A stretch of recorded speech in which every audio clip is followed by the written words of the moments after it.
कुर्बानी का गोश्त गैर मुस्लिम को नहीं दे सकते, चाहे वो अपना मुलाजिम है, चाहे वो झाड़ू निकालता है, चाहे वो गटर साफ करता है, कोई भी है, चाहे वो गरीब है। गैर मुस्लिम को कुर्बानी का गोश्त देने की शरीयत में मुमानअत है। ठीक है, वो मांगने आ जाए तो आप कह सकते हैं कि हमारी शरीयत में इसकी इजाजत नहीं है, हमारी ये कुर्बानी और ये हमारी इबादत है, तो ये गोश्त हम सिर्फ मुसलमानों को खिला सकते हैं, उनको मना है। अगर किसी ने खिलाया तो कुर्बानी हो जाएगी, मगर ये गोश्त देना उसका गैर मुस्लिम को देना ये नाजायज है, गुनाहगार होंगे देंगे तो। कुर्बानी अलबत्ता हो जाएगी। मोअज़्ज़िज़ नाज़रीन, आपने मौलाना इलियास अतारी की गुफ्तगू सुनी। बकौल उनके आप कुर्बानी का गोश्त किसी गैर मुस्लिम को नहीं दे सकते। अगर आप किसी गैर मुस्लिम काफिर को कुर्बानी का गोश्त देंगे तो ये नाजायज़ होगा, गैर शरई अमल होगा। लेकिन मौलाना साहब ने इस पर कोई दलील नहीं दी, और दलील वो कैसे देते, कहीं जो नसूस शरइया हैं उनमें मुमानत साबित ही नहीं है। और इसके बरक्स अगर अमूमी दलाइल को देखा जाए और नसूस शरइया को देखा जाए तो ये बात वाज़ेह होती है कि आप कुर्बानी का गोश्त गैर मुस्लिम काफिर को दे सकते हैं।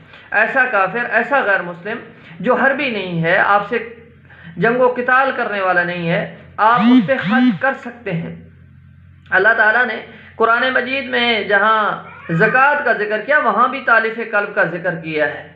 8 मसारिफ में से एक वो मसरफ़ है जिसे तालिफ़ क़ल्ब कहा जाता है, यानी ऐसे काफिर पे खर्च करना जिस पे आपको उम्मीद है कि वो आपकी दावत को कबूल करते हुए इस्लाम कबूल कर लेगा, इस्लाम की तरफ आ जाएगा। उसके दिल को नरम और मुलायम करने के लिए आप उस पर ज़कात का माल भी खर्च कर सकते हैं। जब ज़कात दी जा सकती है तो कुर्बानी का गोश्त भी देने में कोई हरज नहीं है। और सूरतुल हज की आयत नंबर 28 में अल्लाह रब्बुल इज़्ज़त ने कुर्बानी का जिक्र किया और साथ फरमाया फ़कुलू मिन्हा व आतिमुल बाइसल फ़कीर, खुद भी खाओ और उनको खिलाओ जो मोहताज हैं, भूखे हैं, फ़कीर हैं। और इसी सूरत हज की आयत नंबर 36 में अल्लाह ताला फरमाते हैं फ़कुलू मिन्हा व आतिमुल क़ानिअ वल मुअतरा, बस खुद भी खाओ, व आतिमू और खिलाओ किसको, कानिया कनात करने वाले को, रुक जाने वाले को, सवाल ना करने वाले को, सफ़ेद पोश को, जो ऐसा है कि है तो भूखा, है तो प्यासा, है तो मोहताज, है तो इस लायक के उस पे माल खर्च कर सकते हैं, लेकिन वो मांगता नहीं है। अल्लाह कहते हैं उसको भी दो। वल मुअतरा, और उस पे जो सवाल करने वाला है, जो झोली फैलाने वाला है, जो हाथ फैलाने वाला है, जो मांगने वाला है। तो इन दलाइल से ये बात कुरान मजीद की नसूस से बिल्कुल वाज़ेह होती है कि आप कुर्बानी का गोश्त गैर मुस्लिम को दे सकते हैं। यहाँ आम हुक्म है, यहाँ आम हुक्म है। और जामे तिरमिज़ी के अंदर इमाम तिरमिज़ी ने हदीस लाई है अब्दुल्ला इब्न अमर बिन आस रज़ी अल्लाह ताला अन्हु से। वो घर में तशरीफ़ लाते हैं और घर के अंदर उनके लिए बकरी ज़बह की गई है, और घर वाले जब पेश करते हैं तो वो आगे से कहते हैं अहदै तुम लिजारिनल यहूदिये, अहदै तुम, क्या तुमने हदिया किया है, लिजारिनल यहूदिये, हमारी पड़ोसन को जो यहूदिया है।